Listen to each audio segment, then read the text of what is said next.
about music with Mike Dick Smash Allen.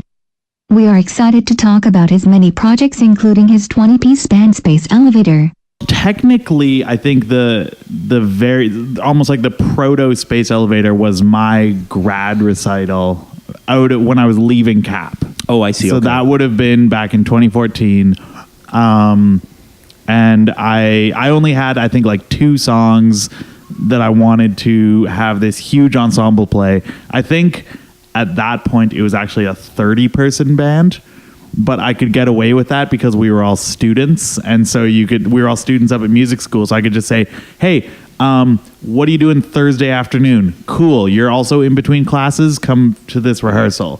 So that works out. It gets a lot more complicated when everyone in the band has jobs and other gigs and has rent to pay and stuff. But that was sort of the first instance of that band. I think there was like 3 drummers and like 4 guitar players and 17 horns, and it was stupid. And like for each piece, and I'm going to ask it in the most layman way because I will answer in the least layman way possible. For the alpha state. Yeah. What's the alpha state? The alpha state. Oh. Right. And that's why we. Okay. And that's why when you look inside of a cat's eyes, it has that weird look because it's living in that state. That's why it looks like it's seeing through you because it's focused like on something else. And what I'm curious about is how do you go about putting all of that together? It's a process and it's different every time. Sometimes, the thing with that band is I write out all the music. And I print sheet music for all the musicians to read because I'm not going to ask everyone to memorize that much music and that sort of difficult music and stuff. So it's all written out. So it's a huge amount of work on my end before the first rehearsal even starts. As far as the writing process, sometimes I'll get an idea for just a melody or one kind of riff, or sometimes it's even just a concept of I want something where it starts off like a traditional swing band, but then halfway through it turns into like Pantera groove metal, and then how can I make that happen? Make it flow. Yeah, exactly. So yeah, I mean it's different all the time, but it's a lot of late nights at my computer while everyone else in the city has gone to sleep, and I'm just hoping that the sun doesn't come up just yet because I still have 18 more bars of music that I have to come up with before I can let myself go to sleep. It's a lot of late nights, a lot of writing things, thinking it's really cool, listening to it the next day, deciding I hate it, deleting it, rewriting it. That first sort of official concert I put on was probably about 3 years of work as far as the writing and the just sort of coming up with ideas and finally admitting to myself that I was going to go through with this ridiculous band. So I mean, I don't think it's that different than writing any other kind of song. You come up with some cool chords, or you come up with a cool melody, or you come up with some cool lyrics or something, and then you just flesh it out. Right. It's just that for me, the fleshing out process becomes, okay, now do I want, 3 trumpets to be playing this melody, or do I want like a synthesizer and a Barry sax to be playing this melody? That's a cool sound. Mental note, write something for Barry sax and synthesizer. I don't know if that answers the question. I don't know. It's composition is weird. Fuck yeah. So it's super difficult music, and I was convinced that we weren't going to get through everything because I booked like a 10-hour day at Monarch Studios, and I was thinking, okay, I want them to play. I think it's like 5 songs or 6 songs, but there's no way we're going to get through everything, and people were so just on top of it. And playing incredibly well, and I could tell they had all spent hours just fine tuning everything before coming in. But then not only that, but we would finish a take, and I would say, "Yeah, that's great. I can edit together the last couple takes and make it work." And they would say, "No, we can do it better. Let's do it again." And I was like, "Guys, you've been playing for like 6 hours straight at this point." They're like, "No, we want this to be good." So.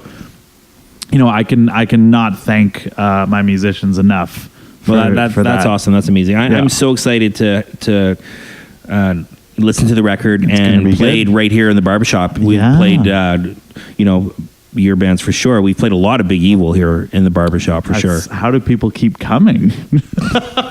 They say, yeah, it's a really great barbershop, but the music is terrible. What else you got for me, marQuo? I got all kinds of answers. I'll go forever. Let's talk about crowdsurfing. Crowdfunding. Yes. You did some crowdfunding for the Space Elevator record. Mm-hmm. And how did that work out? So the thing with running a 20-person band is it is really, really expensive. Right. Luckily I'm at a point where enough people seem to come out to the shows where I can pay everyone in the band through that, not out of my own pockets. But even just the cost of, renting a rehearsal space and printing all the parts and binding the scores, and I bring like a case of beer to every rehearsal just to keep everyone happy. Not even counting paying the musicians themselves, I'm usually out maybe like $500 per show kind of thing. Just per show. My goodness. Like I said, and I will never stop saying this, no matter how many times my mom tells me I should. Space Elevator is a really dumb band, and I hate it. It's so much fun, and it's the greatest thing I've ever done. But it's such a stupid idea. No, if you're listening to this at home and you're thinking I want to start a 20-person jazz metal big band, don't do it. I always like to say it's sort of like you're working 3 times as hard for a third of the pay of a regular job kind of thing. Right. What are some of the different jobs that you do?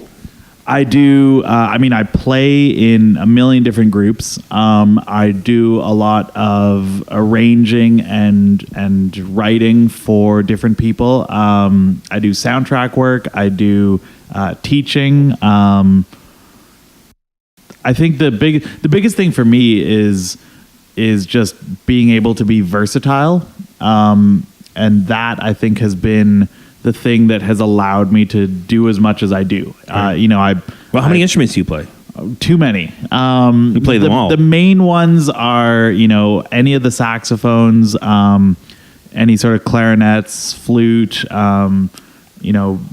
oboes and stuff if I need to. I do a lot of keyboard and synthesizer stuff. Those are all the ones that I'll sort of allow myself to perform in public on. Right. I can get by on other things like guitars or whatever, but I would never hire myself out as a guitar player. But I mean, in any given week, I'll be, maybe playing clarinet with one band, and then the next night playing, piano at like a hip hop jam, and then which you should come to, by the way. And it's definitely in the back burner of my mind, for sure. And then finishing up like a soundtrack to a commercial or something the next day, and then leading a community band the day after that. It's always different, which personally I love because I get bored of things really easily. Right. How did you go about becoming a musician for hire? I'm guessing in the early days, what's the process of that? It's just really slow going.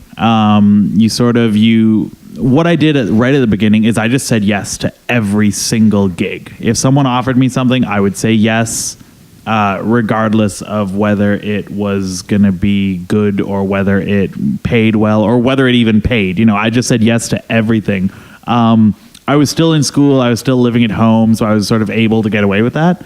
But I just said yes. Tried to build up as many contacts and as many sort of people that know me and know my name and know that I can, do a half decent job. Just try to build up as many of those as possible. And then over the years, you just start to like filter out the ones that are bad gigs or the ones that don't pay very well. And then that gives you space to then say yes to more gigs that hopefully pay better.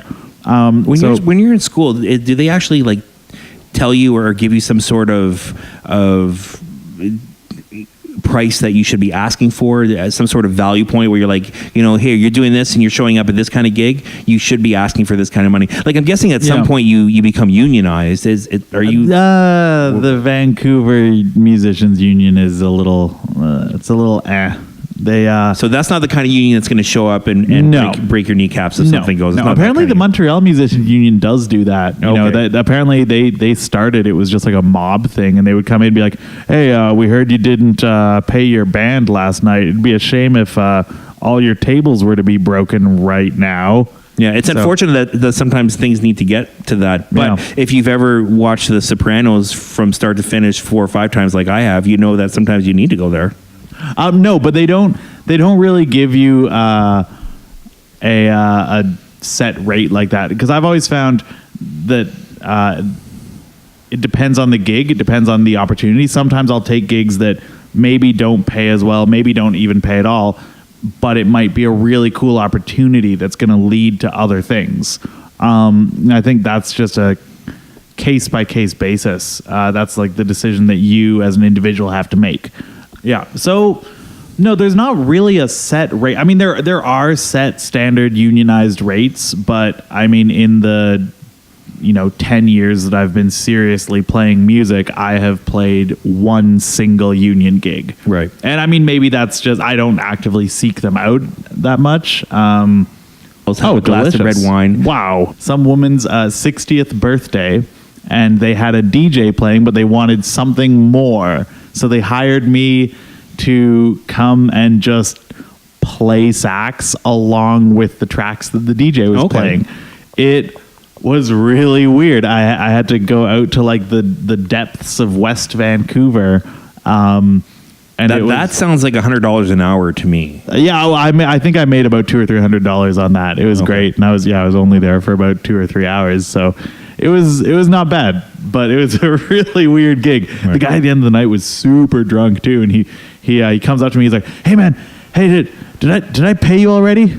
And I should have said no, but I said, "Yeah, you already paid me." I was headed out, and he goes, "Okay, great. Okay, have a good night." The artists here are so passionate that we just want to go out there and just play and just make the music, no matter how many people are in the audience or no matter how many people are listening. We just want to keep going. Yeah. And that's, I think, really what drives any kind of culture, any kind of artistic scene, is just having the people who are just out there doing it just for the music, not for any other reason. If you had the chance to pick between 2, I guess, superpowers, and one power would be that for the next year, you could have a portal and you could go absolutely anywhere, or you have the flight of an eagle. Yeah. So if you had the choice and the chance, and it was for 365 days, and you could either pick the power of flight or the ability to portal yourself with a portal that was in your apartment. Okay. That's a good question. I think I would go for the portal, because I'm the type of person who I'm just really impatient. And if I'm going to go somewhere, I don't want to spend... I mean, sure, the flight would be beautiful, and I'm sure I would just love the views. That would be the biggest thing for me, honestly. Not the travel from the flight, but the views. I think the portal, though, would be nice. You said it was going to be 15. I'm trying to do 30 at You remember? You remember when you said it was going to be 15? And I said, yeah, try an hour. Thank you so much to Mike. Check out all the links and support local live music.